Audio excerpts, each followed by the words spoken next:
கர்த்தருடைய பரிசுத்த நாமத்துக்கு ஸ்தோத்திரம். கர்த்தர் நல்லவர். ஏசாயா 53 அதிகாரம் 5 வசனம். இயேசுவின் நாமம் மட்டுமே மகிமைப்படுவதாக.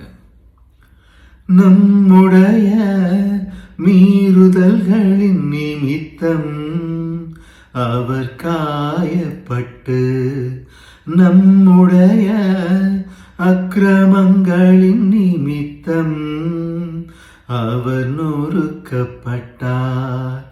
நமக்கு சமாதானத்தை உண்டு பண்ணும் ஆக்கினை அவர் மேல் வந்தது.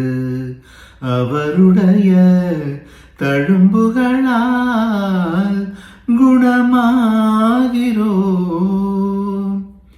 நம்முடைய மீறுதல்களின் நிமித்தம் அவர் காயப்பட்டு, நம்முடைய அக்கிரமங்களின் நிமித்தம் அவர் நொறுக்கப்பட்டார்.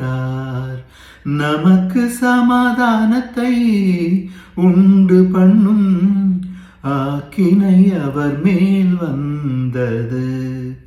அவருடைய தழும்புகளால் குணமாகிறோம்.